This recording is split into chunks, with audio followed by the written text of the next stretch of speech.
Bismillahirrahmanirrahim. Assalamualaikum warahmatullahi wabarakatuh. Selamat pagi anak-anak solihah, sobahul khair. Semoga kabarnya pagi ini dalam keadaan sehat walafiat ya. Hari ini kita belajar kembali tentang pelajaran bahasa Indonesia, dan yang akan kita pelajari adalah mengenai teks editorial. Nah, apa itu teks editorial akan kita pelajari lebih lanjut ya. Nah, teks editorial ini juga sering disebut sebagai teks opini yang sering muncul dalam surat kabar. Oke, kita bahas lebih lanjut.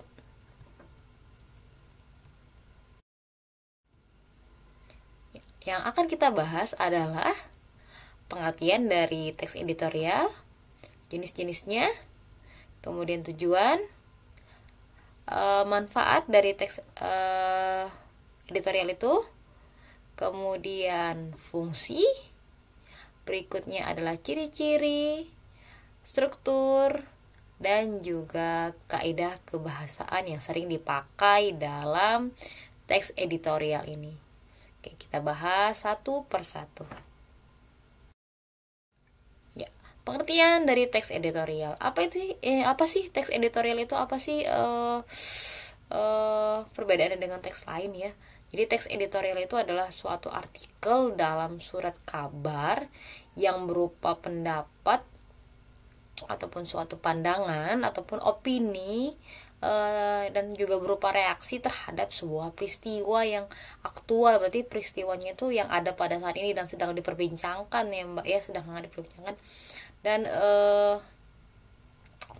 dan ini tulis pada saat surat kabar itu diterbitkan ya. Jadi kaitannya dengan teks editorial ini ya kaitannya dengan surat kabar dan sering muncul dalam surat kabar. Jadi tidak hanya artikel tips-tips gimana gitu ya Mbak ya, tapi teks editorial ini lebih menjurus ataupun lebih terkhusus kepada sebuah peristiwa yang peristiwa yang masih, kalau bahasa kita tuh masih hot-hotnya gitu, masih harus diperbincangkan banget, harus diobrolin banget gitu loh Mbak. Dan ini kaitannya dengan opini dari si penulis. Nah, menurut KBBI, teks editorial merupakan suatu gagasan, ide maupun pendirian seseorang yang ditulis melalui kaidah kebahasaan, dan ada opini di dalamnya, seperti itu. Baik, yang berikutnya yang akan kita bahas adalah jenis-jenis teks editorial ya. Sebelumnya tadi sudah Ibu sebutkan bahwasannya teks editorial itu kaitannya dengan opini si penulis dan diterbitkan oleh surat kabar. Maka ketika teks editorial ini sudah muncul dalam surat kabar, berarti si pemilik ataupun surat kabar itu yang berwenang dalam surat kabar itu sudah setuju dengan pendapat dari penulis Mbak. Nah, jenis-jenis teks editorial ini akan kita bahas satu persatu ya. Yang pertama adalah interpretive editorial. Interpretive editorial ini kaitannya dengan pemberian informasi tentang gambaran sesuatu ataupun figur yang sedang hangat diperbincangkan yang menurut sudut pandang ataupun opini dari si penulis. Nah, tujuannya untuk menggambarkan menggambarkan publik ataupun objek itu seperti ini loh menurut sudut pandang dari penulis ya. Dan jenis berikutnya adalah kontroversial editorial. Nah, kontroversial editorial ini tujuannya itu membahas isu, tetapi si penulis ini memiliki sudut pandang berbeda dengan isu tersebut gitu loh. Misalnya misalnya sekarang ini sedang gencar-gencarnya banyak orang yang menganggap new normal itu memang sudah normal. Nah, tetapi dibahas oleh penulis artikel bahwasanya new normal itu tidak seperti itu gitu loh. Jadi kan kebalikan ya. Jadi intinya kontroversial ini kebalikan dari keadaan yang ada pada saat ini dan diceritakan menurut sudut pandangnya tuh kebalikan dari keadaan yang ada gitu loh Mbak. Jadi dia itu beda persepsi dengan yang fakta yang ada pada saat ini. Nah, jenis ketiga adalah explanatory editorial, dan tujuannya itu ya untuk mengajak ataupun menjelaskan kemudian mengajak pembaca dari tulisan dia itu untuk sama-sama berpikir tentang masalah ini gitu loh Mbak. Jadi dia menyampaikan bahwasanya masalah ini tuh penting untuk diperbincangkan seperti itu. Oke, yang berikutnya ya. Berikutnya adalah tujuan dari teks editorial. Yang pertama adalah mengajak pembaca agar dapat ikut berpikir tentang sebuah isu ataupun masalah-masalah yang aktual yang pada saat ini sedang hangat-hangatnya diperbincangkan ataupun sedang terjadi di kehidupan sehari-hari dan di kehidupan sekitar ya, lingkungan sekitar. Yang berikutnya adalah memberikan sebuah opini ataupun suatu pandangan, sudut pandang ataupun memberikan reaksi kepada pembaca terhadap isu-isu yang sedang ada adapun masalah-masalah yang sedang berkembang saat ini. Kemudian yang selanjutnya adalah manfaat dari teks editorial itu sendiri. Yang pertama adalah memberikan informasi kepada pembacanya. Tentu ya, dengan membaca teks editorial, dengan membaca opini yang disertai dengan data-data yang benar gitu ya, data-data yang sudah valid, kita mendapatkan informasi. Kemudian fungsi berikutnya adalah dapat merangsang pikiran membaca agar mau berpikir, mau mengkritisi masalah ini. Kemudian yang selanjutnya adalah membantu menggerakkan pembaca untuk melakukan suatu tindakan. Jadi sudah diberikan informasi, kemudian diajak sama-sama berpikir dan diharapkan dapat pembaca ini mau untuk sama-sama melakukan suatu tindakan ataupun suatu perubahan agar masalah ini bisa selesai dengan cara yang berbeda gitu loh. Oke, baik, yang berikutnya adalah fungsi dari teks editorial. Yang pertama adalah fungsi tajuk rencana. Secara umumnya dapat menjelaskan suatu berita dan akibatnya kepada masyarakat. Itu fungsi pertama ya, sebagai tajuk rencana. Jadi masyarakat itu bisa tahu suatu berita dan itu akibatnya dan efeknya tuh ke masyarakat itu apa gitu. Fungsi berikutnya adalah memberi latar belakang dari berita yang dia sampaikan dalam teks editorial itu dan kenyataan sosial ataupun faktor yang mempengaruhi kejadian itu gitu loh. Nah itu fungsi yang kedua. Fungsi ketiga adalah terkadang ada analisis kondisi yang fungsinya untuk mempersiapkan masyarakat akan kemungkinan yang bisa terjadi. Nah, contoh teks editorial yang mungkin sekarang sering diperbincangkan dalam surat kabar adalah mengenai ya keadaan saat ini ya Mbak ya, yaitu tentang penyebaran COVID-19. Nah, masalah ini memang sampai sekarang masih hangat diperbincangkan. Bisakah dijadikan teks editorial? Ini merupakan ide yang sangat bagus ya Mbak ya. Oke, sebelum lebih jauh mari kita bahas lebih dahulu teori dari teks editorial itu sendiri ya. Oke, kita lanjutkan. Yang keempat adalah meneruskan penilaian moral mengenai berita tersebut. Jadi tidak hanya fungsi-fungsi yang kaitannya dengan dengan masyarakat, memberikan informasi kepada masyarakat, memberikan informasi latar belakangnya ataupun memberikan asumsi kemungkinan yang mungkin bakal terjadi dari masalah itu, tetapi juga memberikan pandangan penilaian moral tentang masalah yang sedang diperbincangkan itu. Ya, baik, yang berikutnya adalah ciri-ciri dari teks editorial. Yang pertama adalah topik tulisan teks editorial harus selalu mengenai yang sedang hangat-hangatnya diperbincangkan dan sedang isu yang memang dibicarakan oleh masyarakat, dan itu makanya sifatnya harus aktual dan juga faktual. Sudah tahu ya bedanya aktual dan faktual ya. Aktual berarti memang yang terbaru pada saat ini dan datanya memang terbaru, dan faktual itu berarti berdasarkan fakta yang ada dan tidak dibuat-buat tentunya. Oke, yang berikutnya, teks editorial harus bersifat sistematis dan logis.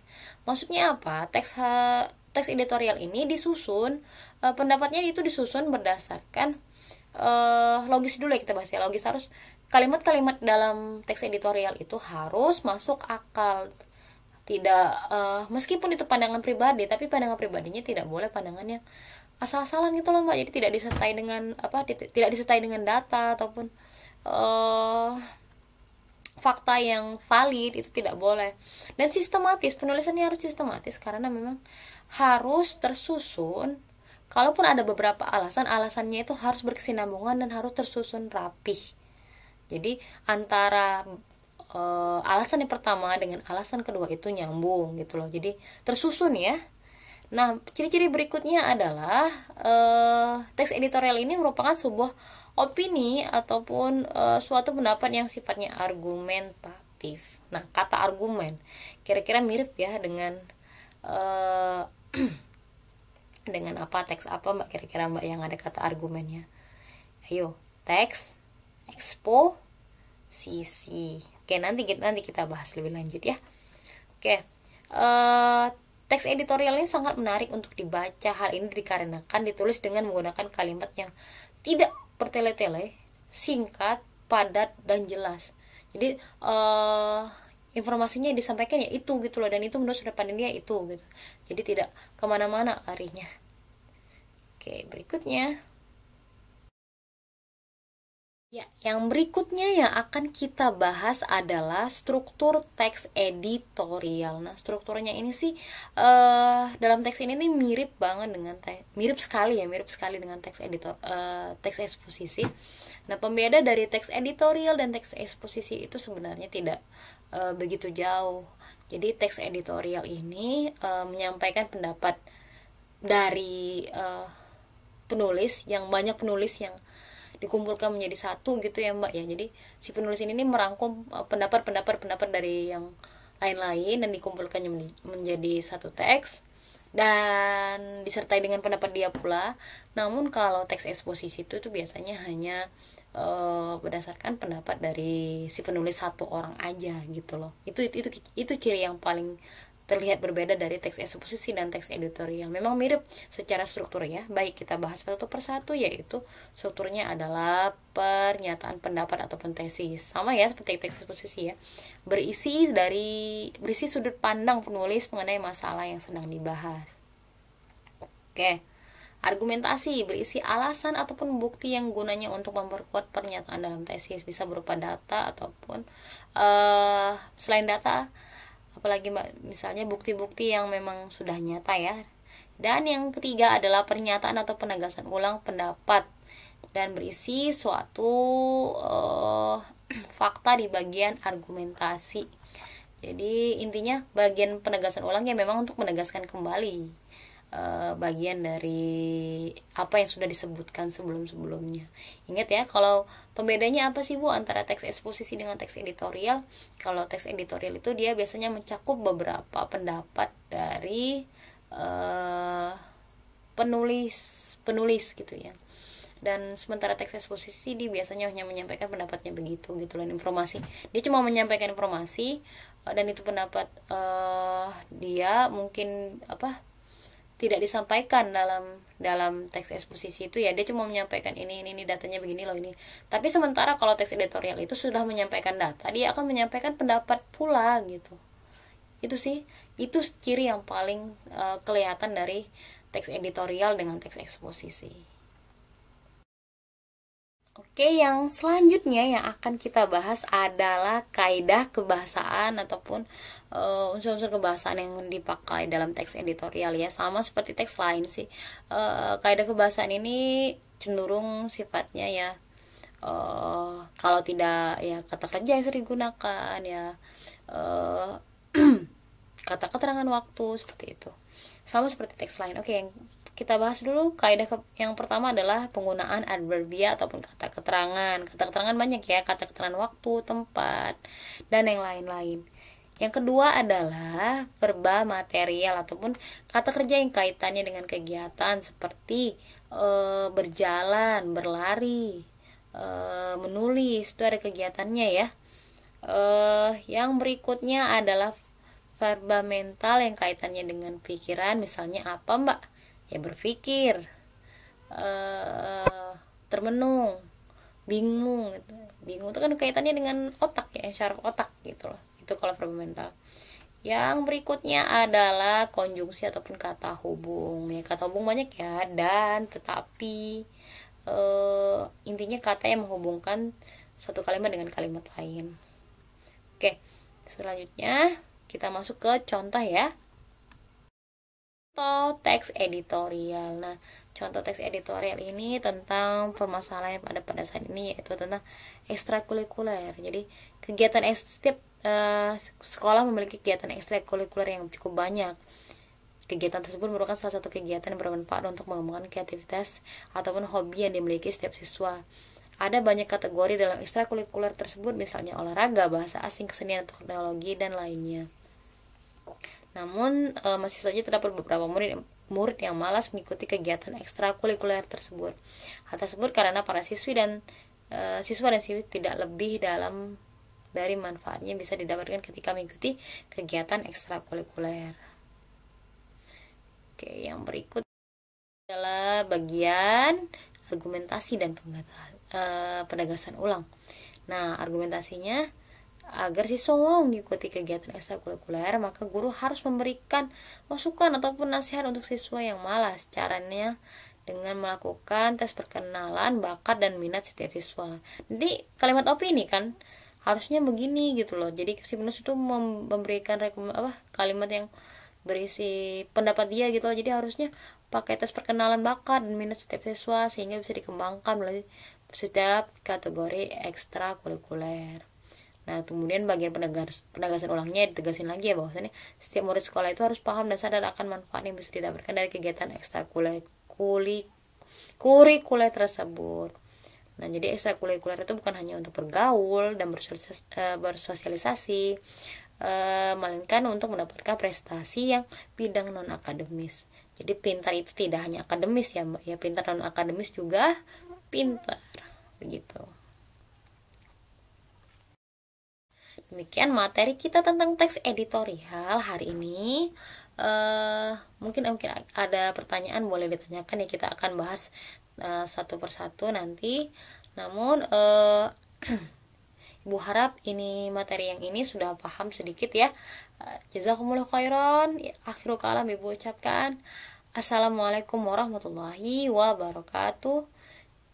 Sampai jumpa pada pertemuan berikutnya.